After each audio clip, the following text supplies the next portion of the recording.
नमस्कार। न्यूज 24 बिहार झारखंड देख रहे हैं आप। मैं हूं आपके साथ सबा शाहिद शेख। बिहार सरकार का पूरा ध्यान भूमि सर्वेक्षण कराने में लगा हुआ है। हालांकि उन्होंने सख्त निर्देश भी दे दिए।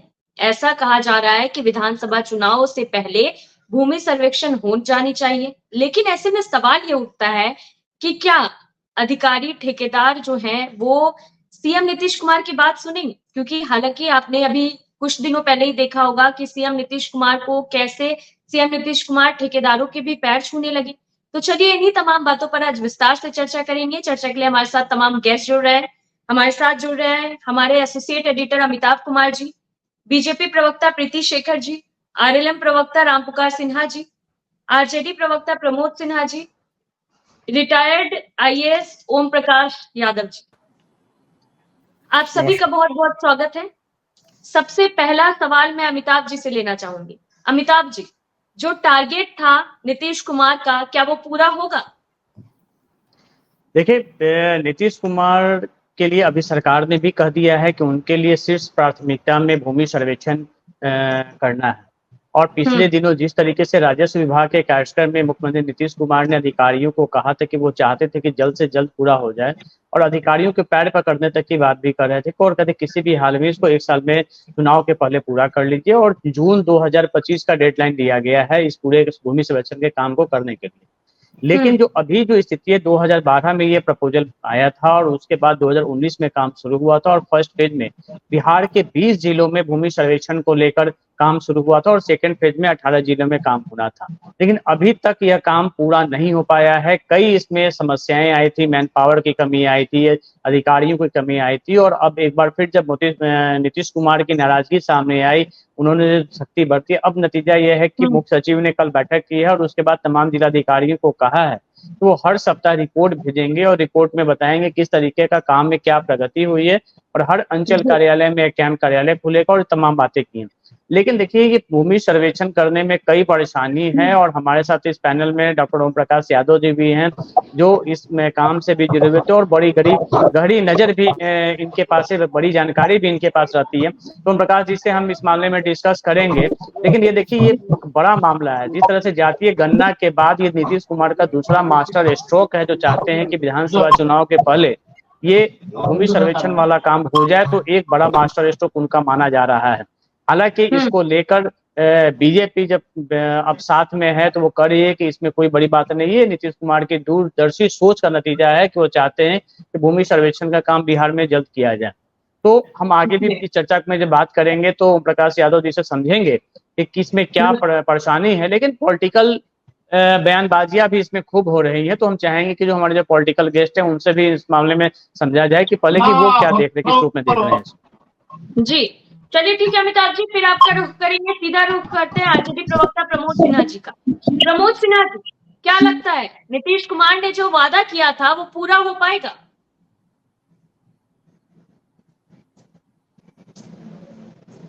देखिए सबा जी, जैसा अभी वरिष्ठ पत्रकार अमिताभ जी भी बतला रहे थे, ये 2012-13 में शुरू किया, मतलब ये समय लाया गया था और 20 जिलों में काम को शुरू किया गया। आप देखे होंगे कि 17 महीनों की हमारी सरकार थी, महागठबंधन की जब सरकार थी, तो आलोक कुमार मेहता जी भूमि सुधार एवं राजस्व विभाग के मंत्री हुआ करते थे। उन्होंने कई बातें उस समय जो है इसी सर्वेक्षण पर, जब मीडिया कर्मियों के द्वारा ही कई बार उनसे जब पूछा गया तो उन्होंने का काम किया था। उन्होंने कहा था कि सर्वेक्षण कार्य में जो है हमारी महागठबंधन की सरकार जो है काफी तेजी से काम कर रही है और 10,000 से अधिक कर्मचारियों की जो है बहाली कर रही है, जो जिसको इस काम में लगाया जाएगा। तो ये देखने वाली बात है। अभी हाल में ही इसी जुलाई महीने में देखने को मिला एक कार्यक्रम के दौरान जिस प्रकार से आदरणीय मुख्यमंत्री नीतीश कुमार जी ने अपर मुख्य सचिव से कहने का काम किया कि हम हाथ जोड़ते हैं, कहिए तो पैर भी पकड़ लें, लेकिन मेरा ये काम जो है जुलाई 2025 तक जो है पूरा करवाइए। तो इस देखिए, इससे 2-3 चीजें सामने आती हैं। एक तो कि मुख्यमंत्री जी भी चाहते हैं कि ये काम जो है जल्द से जल्द खत्म हो जाए, लेकिन एक बड़ा सवाल जो उठता है क्योंकि जिस प्रकार से वो हाथ जोड़ करके और ये कहते हैं कि पैर, हम कहिए तो पैर भी पकड़ लेते हैं, लेकिन ये मेरा, तो कहीं ना कहीं आप देखिए लोकतंत्र है और लोकतंत्र में लोक ऊपर होता है, तंत्र को काम करना होता है। प्रकार से तंत्र अगर लापरवाही बरत रहा है, काम जो करना था एक समय अवधि के दौरान अगर काम जा रहा है, तो या तो उस काम करने के पीछे कहीं ना कहीं कोई अड़चने आ रही होंगी या विभागीय लापरवाही रह रही है। तो कहीं ना कहीं जो है, जब माननीय मुख्यमंत्री जी बोल रहे हैं तो सवाल उठता है कि आखिर वो इतने लाचार और बेबस क्यों हैं, क्यों अधिकारी उनकी बात नहीं सुन रहे हैं, क्यों उनकी बातों को तवज्जो नहीं दे रहे हैं। फिर आप देखें कि एक दो दिन पहले भी इस तरह की एक बात हुई एक कार्यक्रम के दौरान, वो तो एकदम जो कर्मचारी था जो उसको भी पैर पकड़ने की बात कहने लग गए। तो ये कहीं माननीय मुख्यमंत्री जी को, जैसे बिहार के माननीय मुख्यमंत्री जी को ये सब बातें कहीं ना कहीं हमको नहीं लगता है कि ये शोभा देता है। काम कराना है आप आदेश करिए, अगर कोई विभागीय पदाधिकारी अगर इस काम को समय अवधि में नहीं पूरा करता है तो उसको हटाइए, अगर वो लापरवाही बरतता है तो उस पर कार्रवाई करिए। लेकिन इस प्रकार से अपनी गरिमा को, जो माननीय मुख्यमंत्री पद का एक गरिमा है, गरिमा को इस प्रकार से धूमिल किया जा रहा है, वो अच्छी बात नहीं। चलिए ठीक है प्रमोद जी, सीधा रुख करते हैं रामपुकार सिन्हा जी का। रामपुकार सिन्हा जी, आपने अभी प्रमोद सिन्हा जी को सुना, क्या लगता है आपको ये बात जो अभी प्रमोद सिन्हा जी ने कहा कि एक सीएम के पद पे होने के नाते उनको उसका मान रखना चाहिए, जो कि नीतीश कुमार नहीं रख पा रहे हैं। इस तरह की हरकत नीतीश कुमार को जेब नहीं देती है। रामपुकार सिन्हा जी म्यूट पर है रामपुकार जी। शायद रामपुकार सिन्हा जी की तरफ से कोई टेक्निकल इशू है। तब तक हम रुख करते हैं रिटायर्ड आईएएस ओम प्रकाश यादव जी का। ओम प्रकाश यादव जी। जी नमस्कार। जी नमस्कार। अगर बात करें नीतीश कुमार की, तो नीतीश कुमार ने अधिकारियों को अल्टीमेटम तो दे दिया है, तो क्या लगता है आपको काम पूरा हो पाएगा? क्योंकि जैसा कि हमारे वरिष्ठ पत्रकार भी बता रहे थे, हमारे एसोसिएट एडिटर अमिताभ जी भी बता रहे थे कि कुछ परेशानियां आ रही है, तो वो सब आप बताएं। देखिए क्या परेशानियां हैं जी? इस पूरे ऑपरेशन का पॉलिटिकल, एडमिनिस्ट्रेटिव और लीगल एंगल है, ठीक है जी। थोड़ा ध्यान से समझिए, क्योंकि ये जो सर्वे ऑपरेशन है ये इतना व्यापक है, इसकी गंभीरता, और थोड़ा सा आपको बता दें क्योंकि ये ऐसा विषय है ना जिसमें with all due respect to the political persons, ये ऐसा विषय है जिसमें हाफ कुक्ड इंफॉर्मेशन लोगों के पास है, और स्वाभाविक भी है क्योंकि ये बहुत ही टेक्निकल लीगल सब्जेक्ट है। इस राज्य में या इस देश में चूंकि बिहार सेंट्रिक है तो बिहार सेंट्रिक की बात कर रहे हैं, सबसे पहला सर्वे हुआ 1890 से लेकर के 1912 तक, उसको काडास्ट्रल सर्वे बोलते हैं, ठीक है। वो सर्वे हुआ और सर्वे बनने के बाद हर एक व्यक्ति के नाम से जो जमीन है उसको रिकॉर्ड ऑफ राइट्स, खतियान बोलते हैं, वो बन जाता है। उस वक्त यूनाइटेड था तो आप संथाल परगना में अलग कानून था, Santhal Pargana tenancy act 1908, sorry छोटा नागपुर टेनेंसी एक्ट 1908, संथाल परगना में तो और मतलब 1876 का कानून है एसपीटी एक्ट, और बिहार के लिए था बिहार टेनेंसी एक्ट 1885, उसके प्रोविजन के हिसाब से किया गया था। अब जरा गंभीरता बता देते हैं, देखिए ब्रिटिश कितना गंभीर था, क्या उतनी गंभीर यह सरकार है, ये अभी आपको 1 मिनट में स्पष्ट हो जाए। कभी मौका मिले तो बिहार का जो भागलपुर जिला था अंग्रेज के समय, उसके गजेटियर को पढ़िए। सेटलमेंट ऑफिसर जो सर्वे का डिस्ट्रिक्ट का हेड होता है वो आईसीएस होता था, एचडब्ल्यू मर्फी थे उस वक्त, और उसके नीचे होता है असिस्टेंट सेटलमेंट ऑफिसर, वो भी आईसीएस था। एनीवे सर्वे हो गया। आजादी के बाद जरूरत हुई, चूंकि बहुत लैंड का फ्रेगमेंटेशन हुआ, तो फिर दोबारा सर्वे, उसको रिविजनल सर्वे बोलते हैं। अगर मुझको ठीक से याद है तो 1960-61 से शुरू हुआ, और सरकार के लैक ऑफ पॉलिटिकल विल और एडमिनिस्ट्रेटिव कैओस के कारण यह 85, 86, 87, 90 तक भी नहीं हो सका। इसके बाद यह प्रश्न उठा और इसके लिए श्रेय जाना चाहिए मुख्यमंत्री जी को कि इन्होंने समझा 1885 के कानून से ये नहीं हो सकेगा सर्वे, और इन्होंने एक नया कानून बनाया जिसको बोलते हैं बिहार भूमि सर्वेक्षण अधिनियम 2011। ठीक है, इसके तहत पहले फेज में पायलट बेसिस पर अरवल, नालंदा और संभवतः शेखपुरा में सर्वे का काम शुरू कराया गया। शिवहर सर, शिवहर में, यानी इसलिए मैंने कहा कि 4-5 जिला था। तो पहले इस कॉन्टेक्स्ट को आप समझ लीजिए अमिताभ जी, शुरू कराया गया। अब यही देखिए प्रॉब्लम होता है एडमिनिस्ट्रेटिव लैक ऑफ नॉलेज का। क्या गया, कलेक्टर्स को सेटलमेंट ऑफिसर बनाया गया। दुर्भाग्य से मैं भी इतने दिन की नौकरी में रहा, over a period of time collector को रेवेन्यू की अब न तो समझ रही और न उसको इंटरेस्ट है।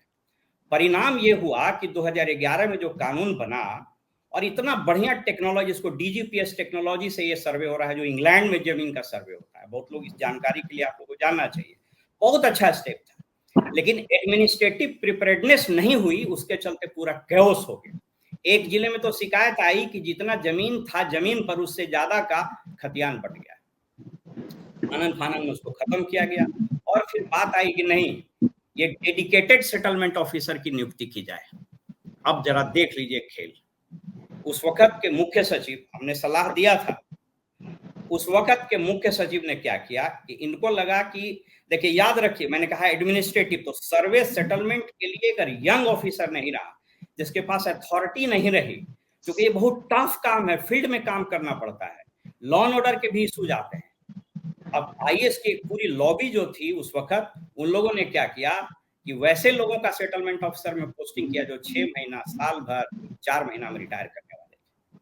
अब जो फैग एंड में जो रहेगा ऑफिसर, वो अपना पोस्ट रिटायरमेंट तैयारी कराएगा कि ये कराएगा। और दूसरी चीज, कॉन्ट्रेक्चुअल बहाली कर दी गई। आपको देखिए बताते हैं कानूनी कठिनाई क्या होगी। इसका जो ऑपरेशन होता है, तो सबसे पहला जो काम होता है उसको बोलते हैं किस्तवार, यानी जमीन पर जा करके अमीन देखेगा, एक एक जमीन को जा करके देखेगा, फिर खाना पूरी होती है, ऑर्डर पास होता है। तो रैयती लैंड के कॉन्टेक्स्ट में जो ऑर्डर पास करेगा, क्वासी जुडिशियल ऑर्डर, वो कानून को है, वो भी कॉन्ट्रेक्चुअल है। सरकारी जमीन के कॉन्टेक्स्ट में जो ऑर्डर पास करेगा वो एसओ है, वो भी कॉन्ट्रेक्चुअल है। अब आप सोच लीजिए कि क्वासी जुडिशियल ऑर्डर जो पास करेगा व्यक्ति, उसको आप कॉन्ट्रेक्चुअल रखे हुए हैं। ये लड़के सभी सिविल इंजीनियर हैं, हाईली क्वालिफाइड हैं। जब जमीन पर जाता है 25-30 हजार रुपया मिलता है, निराश हो जाता है, कोई दूसरी नौकरी करके चला जाता है। पहले फेज में नियुक्ति हुई थी 7,000, उसमें मेरी जानकारी के अनुसार 4,000 छोड़ दिया। अभी लगभग 10,000 नियुक्ति हुई है। तो आपने जो प्रश्न पूछा कि यह सर्वे समय के पहले होगा या नहीं, तो मेरा 2 उत्तर है। हाँ, भी अगर जोर जबरदस्ती से करा दिया गया तो हो तो जाएगा, वो पेपर पर हो जाएगा। उसका परिणाम ये होगा कि इतना भयंकर लॉ एंड ऑर्डर और इतना भयंकर भूमि विवाद की समस्या होगी जिसका कोई अंदाजा नहीं। आपको एक आंकड़ा दे देते हैं, सहरसा में 473 रेवेन्यू विलेज है। टोटल मौजा यानी टोटल जो प्लॉट है, खेसरा बोलते हैं उसको, वो लगभग 13 लाख है। अमीन है 100। अमीन को हर जमीन पर जाना है, और एवरेज जो हम लोग का अनुभव रहा है, एक अमीन 10 प्लॉट से ज्यादा एक जमीन एक दिन में जाकर के सर्वे का काम कर ही नहीं सकता है। तो आप उसको गुना भाग कर दीजिए, एक अमीन पर पड़ेगा लगभग 1300 प्लॉट, और उसको गुना कर दीजिए लगभग 1300 दिन तो पहला लगेगा कि उसको किस्तवार करना होगा जमीन पर। उसके बाद मैप बनता है, सुनवाई होती है, फिर सेकंड खाना पूरी होती है, खेसरा पंजी बनता है। अगर सही तरीके से करना है सरकार को, तो मेरा 3 सुझाव है। पहला, सेटलमेंट ऑफिसर में यंग आईएएस अधिकारियों को दीजिए जो कम से कम एक बार कलेक्टर हुआ है, क्योंकि वो एडमिनिस्ट्रेटिव अथॉरिटी भी है। अभी देखिए, हमको हंसी इस बात की लगती है, मैं सुन रहा था अभी एक सज्जन बोल भी रहे थे कि डीएम अनुश्रवण करेंगे कलेक्टर। आपको जान करके आश्चर्य होगा कि इस सर्वेक्षण अधिनियम में डीएम और कमिश्नर की कोई भूमिका ही नहीं है। तो खाक करेगा, आपको कोई पावर नहीं, तो आप क्या कीजिएगा? एक तो उसको कुछ बुझाता नहीं है, और दूसरा उसके पास कोई पावर नहीं है। और हमको ये दुखद आश्चर्य होता है कि ये मुख्य सचिव भी भीसी करके डीएम को करते। मैं सहरसा में पोस्टेड था, चीफ सेक्रेटरी ने चिट्ठी लिखी, सहरसा का कलेक्टर हमसे 5 साल जूनियर था, लिखा कि डीएम रिव्यू करेगा। तो हमने टीएपीटी गवर्नमेंट को लिखा और चीफ सेक्रेटरी को लिखा कि आपके आदेश को हम नहीं मानेंगे, इसलिए कि वो कलेक्टर ही हमसे जूनियर है। तो ये हद स्थिति है। मेरा 3 सुझाव क्या है मैं बता देता हूँ। अगर सही में सरकार कराना चाहती है सर्वे को, नंबर 1 कंपैरेटिवली यंग 40-45 के उम्र के डायरेक्ट इसको सेटलमेंट ऑफिसर बनाइए। अंग्रेज के समय में कलेक्टर से सीनियर होता था सेटलमेंट ऑफिसर, तो वो बनाइए। दूसरा, पूरी जो एडमिनिस्ट्रेटिव हायरार्की है, charge officer, assistant settlement officer वगैरह, इसका परमानेंट पोस्ट कीजिए, क्योंकि आपको अंदाजा नहीं है कि 38 जिलों में सर्वे का ऑपरेशन अगर फील्ड पर जाके सही से काम करेगा तो कम से कम 10 साल लगेगा, और तब जाकर के सब लैंड रिकॉर्ड सही होंगे।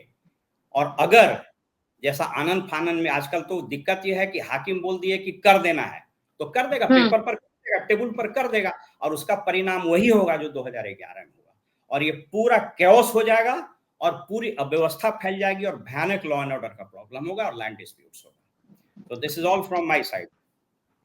नहीं, बिल्कुल ओम प्रकाश जी, आपने बहुत अच्छी जानकारी आप दी है। अभी ये बहुत सारी जानकारी जो हमारे पैनल में लोग बैठे हुए उनके लिए भी जानकारी होगी।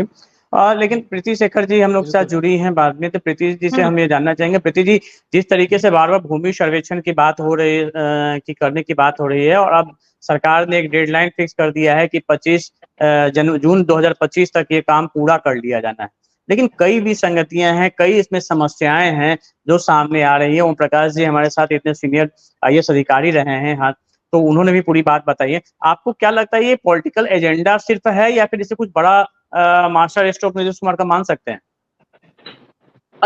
अमिताभ जी, सबसे पहले तो मैं धन्यवाद देना चाहती हूँ प्रकाश जी का कि इन्होंने बहुत ही अच्छी जानकारी हम लोगों को पैनल में इन्होंने हम लोगों को दी। और अमिताभ जी देखिए, सबसे अच्छी बात यह है कि यह जो कवायद जो बिहार सरकार की तरफ से माननीय मुख्यमंत्री जी जो कर रहे हैं, यह कोई पॉलिटिकल स्टंट नहीं है, इसको मैं क्लियर करूं।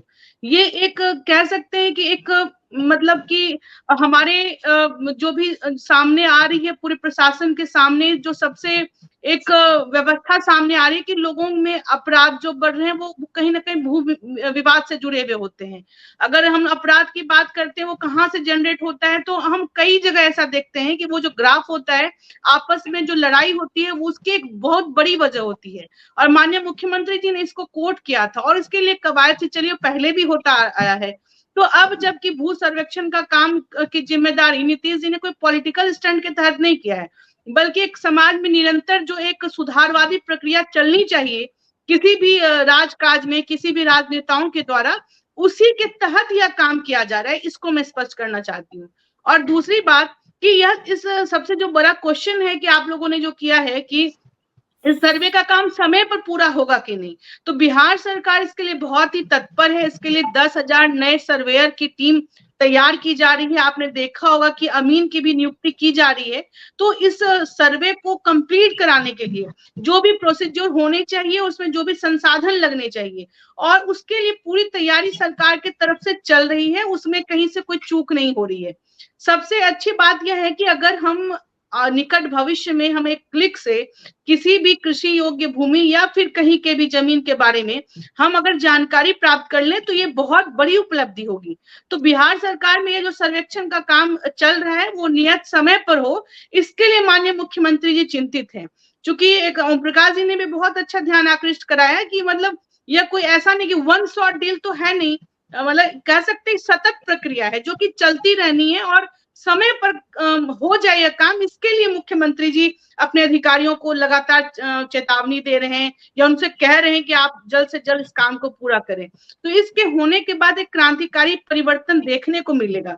हमें लगता है कि आज कहीं पर भी हम लोग भी सार्वजनिक जीवन में हैं, तो एक आज 2 गज जमीन के लिए भी आपस में लड़ाई होती है, उसके पीछे का यही है कि उनके पुराने पूर्वजों के नाम से भी वो जमीनें नहीं है और आज उनके नाम से जमाबंदी नहीं है, तो उसके कारण से वो सब लोग किसी न किसी वैध या अवैध तरीके से उस पर अपनी हक जताते हैं, उसमें विवाद करते हैं और यह विवाद बहुत हद तक एक मतलब क्राइम क्रिएट हो जाता है, क्रिमिनल सीन क्रिएट हो जाता है वहां पर।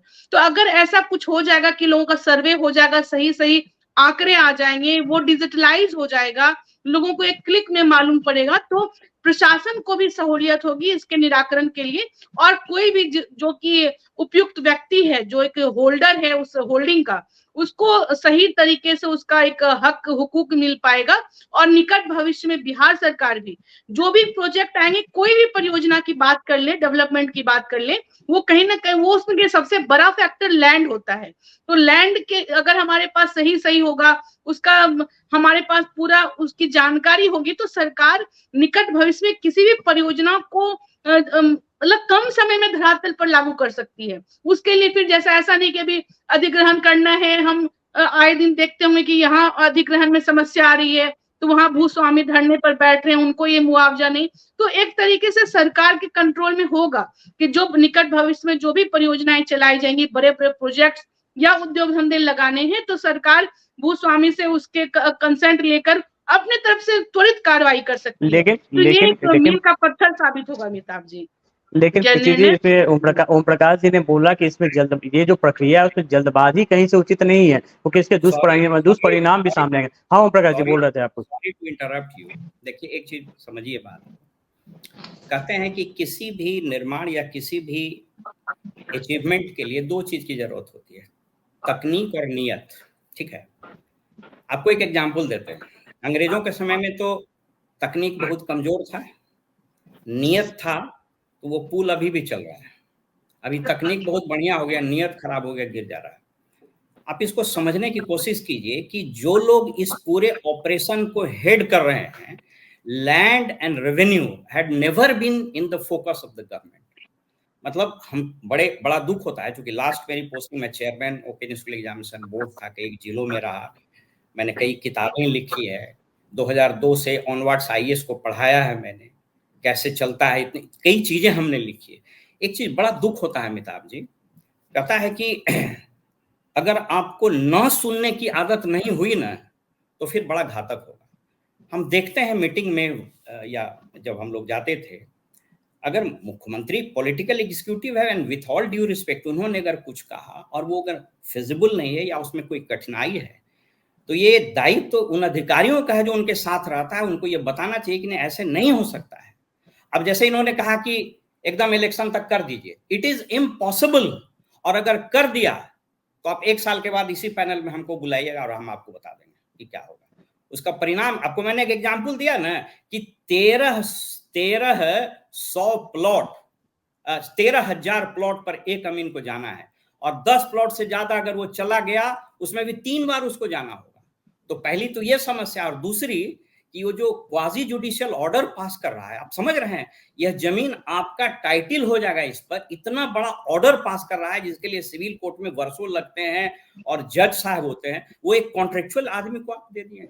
और ये क्या देख रहे हैं कि जो 10,000 बच्चे बहाल हुए हैं, आप 6 महीने के बाद फिर हमसे बात कर लीजिएगा, इस 10,000 में 60,000 निकल के चला जाएगा दूसरी जगह। और वो दूसरी एक बात ओम प्रकाश जी ये थी कि आज कल जो मुख्य सचिव का जो आदेश निर्गत हुआ है, उसमें तक कि हर 4 मौजा पर हम एक अमीन की तैनाती करेंगे, यानी कि 4 जो राजस्व रेवेन्यू वाले जो गांव, पूरे बिहार के मौजा को डिवाइड करने दीजिए।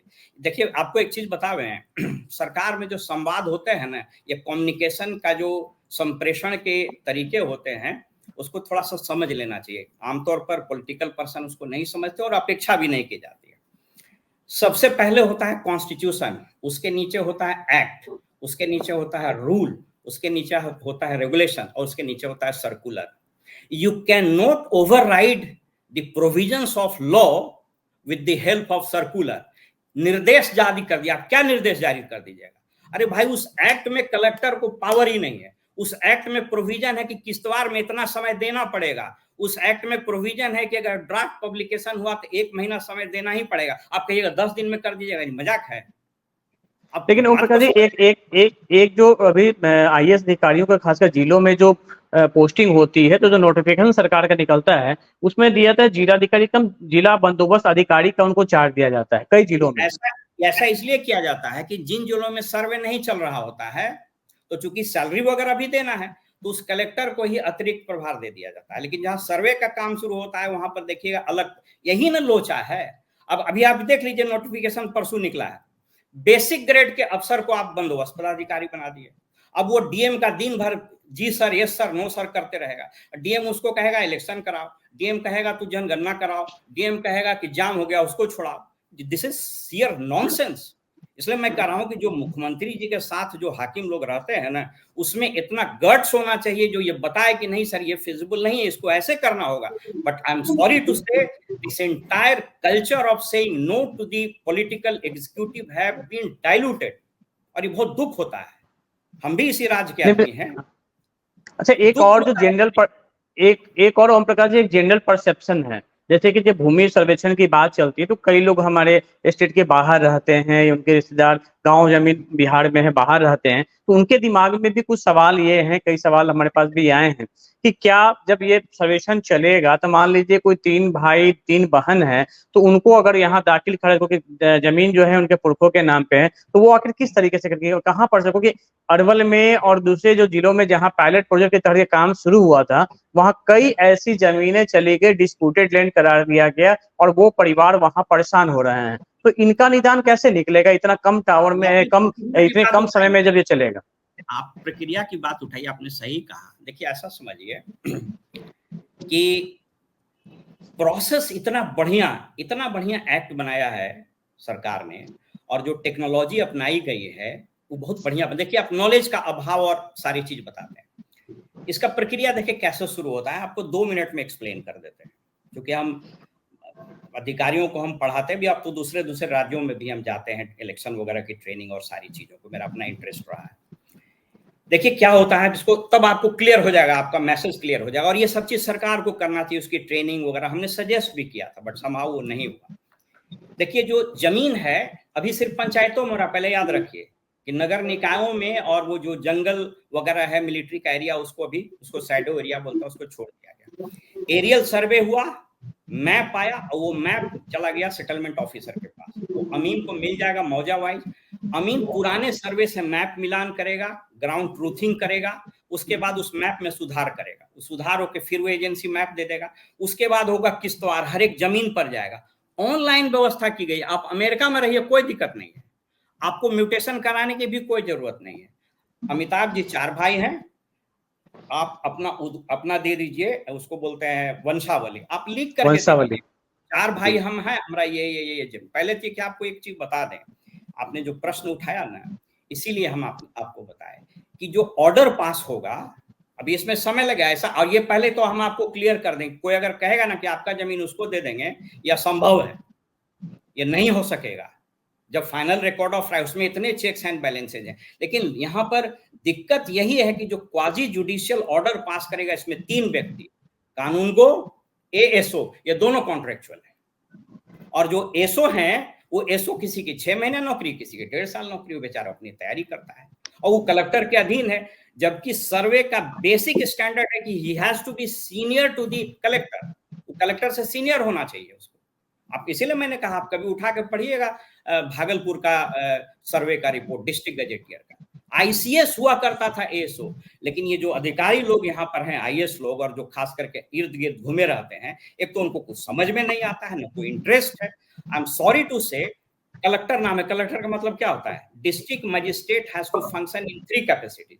एज ए कलेक्टर वो रेवेन्यू का हेड होता है, he has to hold courts.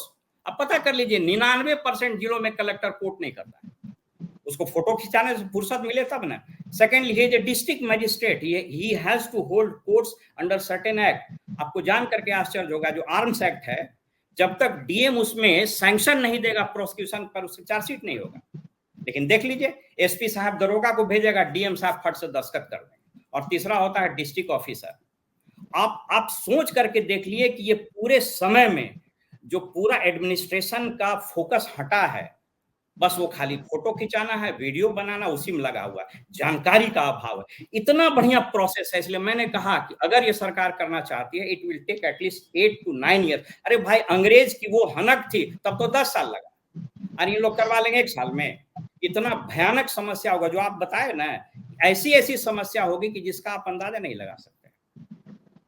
Pramod ji, क्या लगता है? देखिए टेक्निकल बहुत सारी जानकारी ओम प्रकाश जी, प्रीति जी आप भी हमारे साथ जुड़ी हुई हैं। ओम प्रकाश जी ने काफी को हमने रिक्वेस्ट करके इस पैनल में इसलिए जोड़ा है क्योंकि काफी जानकार आदमी हैं, और ये सवाल अब आने वाले दिनों में काफी चर्चा में रहेगा। ये भूमि सर्वेक्षण जो शुरू हुआ है, ये बहुत ही मौजूद सवाल रहेगा और इस पे कई डिबेट होंगे। अभी तो शुरुआत हुई है इसकी। सबसे पहले प्रमोद जी से हम जानना चाहेंगे। प्रमोद जी, देखिए कई चीजें बताई ओम प्रकाश जी ने, कई इसमें जो समस्या है, आपने कहा कि आपकी जब सरकार थी तो आपके जो मंत्री थे कहा कि सब कुछ बढ़िया से चल रहा है, लेकिन जिन बातों को ओम प्रकाश जी ने इशारा किया, आपको क्या लगता है कि उन बातों को आप कितना उससे सेटिस्फाइड है?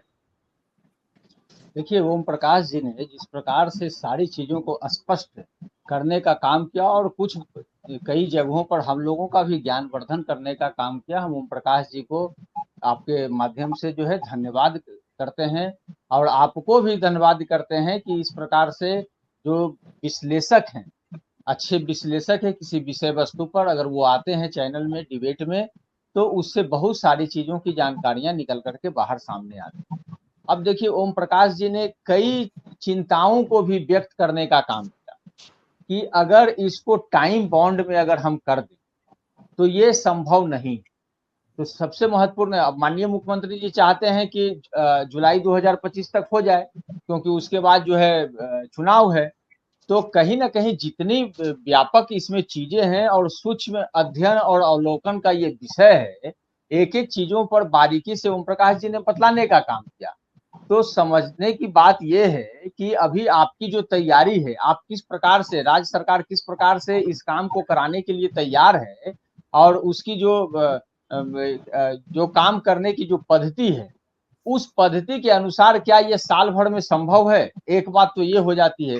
दूसरी बात है कि माननीय मुख्यमंत्री जी लगातार जो है कहीं ना कहीं, चूंकि ये 11-12 का मामला है, 12-13 का मामला है और लगभग जो है 10 वर्ष जो है बीत चुके हैं इस पर, और तेजी कब से आई है ये भी ओम प्रकाश जी ने बतलाने का काम किया, आपने भी बतलाया।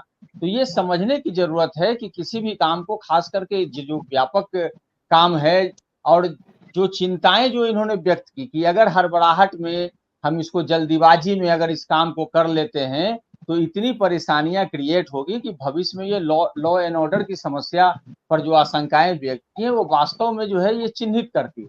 तो हम समझते हैं कि एक तो हड़बड़ाहट नहीं होनी चाहिए, प्रशासनिक पदाधिकारियों को जो रूल्स जो है जिसके हिसाब से, जिस पर ओम प्रकाश जी भी कई बातों का जिक्र किए हैं, तो उस हिसाब से इन तमाम चीजों को देखने की आवश्यकता है और जो चीजें पदाधिकारियों को मुहैया कराने की जरूरत है वो भी कराने की जरूरत है। लेकिन बार बार हम कहेंगे कि माननीय मुख्यमंत्री जी जिस प्रकार से पदाधिकारियों के सामने विवश हो जाते हैं, लाचार हो जाते हैं, ये कतई शोभा नहीं देता है।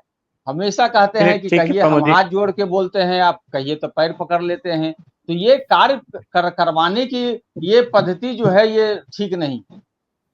चलिए प्रीति जी, ओम प्रकाश जी ने कई बातें बताई इस पूरे सर्वे को लेकर, कई उसके जो परिणाम को लेकर और किस तरीके से उसके बारे में कई जानकारियां भी दी। आपको क्या लगता है कि आप इनकी बातों से कितना सहमत हैं? अमिताभ जी, देखिए भूमि सर्वेक्षण का काम ऐसा नहीं कि अभी सारे जिलों में अभी हो रहा है। यह जहां तक हमारी जानकारी है कि दूसरा चरण का भूमि सर्वेक्षण का काम चल रहा है, उसमें 18 जिले सम्मिलित हैं और इससे पूर्व जो प्रथम चरण का जो सर्वेक्षण का काम हुआ था उसमें 20 जिले सम्मिलित थे, जिसमें कि लगभग सर्वे का काम या तो पूरा हो गया या लगभग कंप्लीट होने पर है। तो बाकी जो 18 जिलों का जो सर्वेक्षण होना है उसके लिए सरकार ने बहुत अच्छी तैयारी करके रखी है। 10,000 सर्वेयर, अमीनों की बहुत, जैसा कि आपने भी बताया कि 4 मौजा पर 1 अमीन, यानी कि एक सफिशिएंट है। अगर वो सब लोग प्रॉपर ढंग से वर्क करें, ईमानदारी से, पूरे लगन से, तन्मयता से यदि धरातल पर उतरकर काम करें तो निश्चित तौर पर यह समय बहुत ज्यादा नहीं होगा या कम भी नहीं होगा। तो मुझे लगता है कि जो सरकार की कवायद है, जो सरकार की नीति है, वो स्पष्ट है। हमारा यह सर्वेक्षण के कार्य होने से, जल्द होने से हमें कई तरह की कार्रवाई को सुगम बनाने में सरकार को सहूलियत होगी, चाहे भूमि विवाद हो या फिर आधिपत्य की बात हो या फिर मतलब कि अगर उस पर कोई नए प्रोजेक्ट लगाने की बात हो। तो इन सारे चीजों का एक मॉडर्नाइज वे में, डिजिटलाइज वे में यदि हम इसको कर देंगे तो सरकार के साथ साथ आम जनता को भी इसके लिए सुविधा होगी। तो एक बात तो स्पष्ट है कि अब 18 जिलों का होना है या दूसरे चरण का काम है। तो प्रथम चरण में क्या कोई ऐसे कोई पॉइंट रेज हुए? मुझे जहां तक लगता है कि ऐसा बहुत नगण्य रहा या उसके लिए सफिशिएंट टाइम था। जहां पर भी किसी को कोई ऑब्जेक्शन था, कोई भी उनको सुझाव देना था, तो उनके सुझाव लिए गए, उनकी आपत्तियां दर्ज की गई और उनके समस्या का निराकरण भी किया गया इस सरकार में। तो अब आने वाले समय में भी अब तो हमारे पास एक एक्सपीरियंस भी है, हम कह सकते हैं कि अब हम अनुभव के आधार पर आगे बढ़ रहे हैं। तो जो शेष जिलों में जो सर्वेक्षण का काम होगा उसमें पूरे मुस्तैदी से लोग लगेंगे और जो अनुभव जो प्राप्त कर चुके हैं उनका भी हमें लाभ मिलेगा। और जो सर्वेयर जो टीम जो तैयार हो रही है उनको विशेष उनको ट्रेनिंग भी दी जा रही है। ऐसा नहीं कि वो सीधे उनकी नियुक्ति करके उनको जमीन पर उतारा जा रहा है, ऐसा भी नहीं है।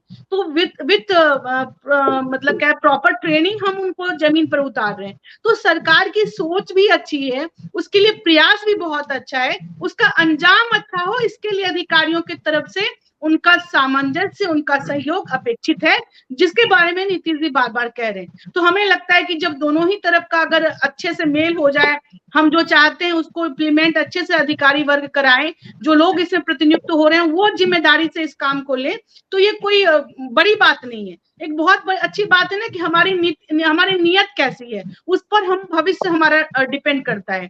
तो अगर हम जहां पर भी हैं, जैसे कि मैं अभी नगर निकाय में अभी प्रतिनिधि भी हूँ, अभी देखिए कोई एक क्लिक में हम लोग नगर निगम क्षेत्र में कोई भी कितना भी बोल दे कि हमारे पास ना हम ना 2 ही फ्लोर का हमारा मकान है, लेकिन हम घर बैठे हम एक क्लिक पर अपने लैपटॉप पर देख सकते हैं कि कितना मंजिला उनका मकान है। तो उससे हमको उनके प्रॉपर्टी टैक्स को रेज करने में, उसका अपडेट करने में हम सक्षम हैं, यानी कि हम अपना इनकम बढ़ा रहे हैं। और जब हम राजस्व की प्राप्ति करते हैं तब उसी हिसाब से हम उसको जनोपयोगी योजनाओं में हम अपने पैसों को खर्च भी कर सकते हैं। सिर्फ सपने देखना ये बहुत बड़ी बात नहीं है, सपने सब देखते हैं, लेकिन उस सपने को हकीकत में बदलने के लिए हमें प्रयास करना पड़ता है। हमारे पास पैसे नहीं है और हम सोचेंगे कि हम हवाई जहाज की सैर हम करने लगे, तो ये कैसे संभव होगा। तो बिहार सरकार चाहे नगर निकाय का तो है ही ऑलरेडी, अब जो ग्रामीण क्षेत्रों में कृषि योग्य भूमि के लिए जो सर्वेक्षण का काम सरकार करा रही है और एक चरण का हो भी चुका है, उस आधार पर हम अमिताभ जी आश्वस्त करते हैं कि हमारी सरकार की तरफ से ये पूरी कोशिश है कि सही ढंग से इसको अमली जामा पहनाया जा सके, लोगों को न्याय मिल सके, पूरी व्यवस्था पारदर्शी तरीके से धरातल पर उतर सके और निकट भविष्य में इसका लाभ मिले। यदि कोई कठिनाई रहती है, यदि किसी को कोई आपत्ति रहती है, तो उस पर भी सरकार गंभीरता से विचार करेगी, जैसा कि पूर्व में कर चुकी है। यही हमारा कहना है। अमिताभ जी ओम प्रकाश जी, मैं आप ही के पास आ रहा था। बिल्कुल, लास्ट लाइन में जोड़ देता हूँ। मैं एक किताब पढ़ रहा था फॉली नरीमन का, नो योर कॉन्स्टिट्यूशन। इनकी मृत्यु हो गई और कुछ दिन पहले इन्होंने लिखा था। इसमें इन्होंने जब बिहार में लैंड रिफॉर्म्स का स्टार्ट हुआ था काम 1950s में, तो इसको बड़ा बढ़िया से एक्सप्लेन किया कि क्यों इसको शेड्यूल 1 में डाला गया इसमें, ताकि ये चैलेंज नहीं हो। इन्होंने 2 बातें कही हैं जो यहाँ बड़ा रेलिवेंट है। Number 1, law has to be progressive. ठीक है, law has to be progressive, ये आगे बढ़ना चाहिए। आपको जान करके आश्चर्य होगा कि हमारा जो क्रिमिनल लॉ था, अब नए कानून आ गए, बहुत अच्छी बात हुई। आपको 1860 का आईपीसी था और बाद में अमेंड होकर के 1973 का सीआरपीसी और 1871 का इंडियन एविडेंस एक्ट था। आपको जान करके आश्चर्य होगा और आपके नॉलेज के लिए बता दें कि वो आईपीसी और सीआरपीसी और इंडियन एविडेंस एक्ट अंग्रेजों ने यहाँ लागू किया था और खुद ब्रिटेन में वो नहीं लागू था, यानी इतना प्रोग्रेसिव था। इसमें क्या कहता है कि लीगल और कॉन्स्टिट्यूशनल और स्पेशली लैंड से रिलेटेड जो लॉज है उसको कभी भी 2 चीज के साथ मिक्स नहीं कीजिए। पहला पॉलिटिक्स के साथ और दूसरा एडमिनिस्ट्रेटिव कन्वीनियंस के साथ। आप पढ़िएगा इसका, 2 किताब इन्होंने बड़ी अच्छी लिखी है, गॉड सेव सुप्रीम कोर्ट और नो योर कॉन्स्टिट्यूशन, जो कि हम अलग अलग कॉन्स्टिट्यूशन में अलग अलग एकेडमी में पढ़ाने भी जाते हैं, तो मेरा अपना इंटरेस्ट भी है। अब दुर्भाग्य से ये दोनों चीजें यहाँ आ जाता है। आपने कहा ना कि मुख्यमंत्री जी ने आदेश दे दिया सभी डीएम को, ये पुल नहीं है, ये रोड नहीं है, ये वोटर लिस्ट बनाने का नहीं है, क्योंकि अगर इसमें आपने एडमिनिस्ट्रेटिव कन्वीनियंस की बात करी और पॉपुलिस्ट अप्रोच अपनाए तो ये पूरा विसिएट हो जाएगा और दुर्भाग्य से ही हो रहा है। इसलिए मैं एक सलाह देकर के अपनी बात खत्म करता हूं कि कहता है ना कि there is always a scope of improvement. मुख्यमंत्री जी बहुत ही प्रतिभाशाली हैं, मैं विभागों में, कई विभागों में भी सचिव रहा और अलग अलग काम किया, उनका प्रेजेंटेशन और फाइल वगैरह देखने का आउटस्टैंडिंग चीज है, बट वो एक अलग इशू है। लेकिन दिक्कत क्या है ना कि उनके सामने कोई या तो न और बात काटने की हिम्मत नहीं करता है, या उन्होंने ये कल्चर नहीं डेवलप किया। If you fail to, democracy में क्या है, you have to be fearless enough to put forth your ideas। हम लोग मीटिंग में कोशिश करते थे, तो अब नाम लेना उचित नहीं होगा कि नहीं मत बोलिए, वो पसंद नहीं है, तो अगर पसंद नहीं है ये बातें आएंगी तो कानूनी और संवैधानिक जो प्रक्रिया उसके तहत जो कार्य हो रहे हैं वो बाधित होंगे। अभी भी देर नहीं हुआ। मैडम का एक चीज और सुधार दें, जो फर्स्ट फेज में मैडम 18 जिलों में हुआ था, मैं आपका उदाहरण दे देता हूँ। फर्स्ट पहला 20 जिलों में हुआ था, दूसरे में 18 जिले में। सहरसा में जब मेरा प्रमोशन हो गया, मैं यहाँ आ गया, तो ये लगभग 12 मैंने अभी बताया कि 12,70,000 प्लॉट है और 473 मौजा है, उसमें मात्र 9 का भी एलपीएम सिर्फ बटा है। तो वो जो अभी आप मीडिया में चल रहा है, इसलिए बोले ना कि हाईली टेक्निकल, बहुत लोगों को समझ भी नहीं आता। एलपीएम बट जाता, बोलता हो गया काम खत्म, उसके आगे की बहुत प्रक्रिया होती है। तो अगर परसेंटेज के टर्म्स में कोई हमसे पूछेगा, तो if I am not wrong, जो फर्स्ट फेज में 20 जिलों में हुआ है उसमें मुश्किल से 10 से 15% काम हुआ है, और उसमें भी बहुत सारी त्रुटियां निकल रही है। टोपो लैंड का है, गोचर लैंड का है, आपको बकास लैंड का इशू आ रहा है, और जबकि अभी गांव में प्रवेश नहीं किया है। अभी जब वो घुसेगा, आपको खास महल वगैरह में इतना dispute, you need to have patience, you need to have experts, you need to accommodate ideas of different people from different walks of the people। यहाँ तो बिल्कुल इंसुलेटेड है, देखो फलाना बाबू जो बोलेंगे वही होगा, तब तो फिर मुश्किल है, हम लोग क्या कर सकते हैं। तो this is all from my side, thank you. नहीं, बिल्कुल, आज काफी जानकारियां आपसे मिली हुई ओम प्रकाश जी सब्जेक्ट पे। बाकी हमारे जो दोनों मेहमान थे उनको भी हम लगता है कि उनका भी ज्ञानवर्धन जरूर हुआ होगा, क्योंकि कई जानकारियां थी जो इस विषय में हमारे लिए भी नहीं थी। सबा जी, चलिए ठीक है, बहुत बहुत शुक्रिया आप सभी का हमारे साथ जुड़ने के लिए। नमस्कार।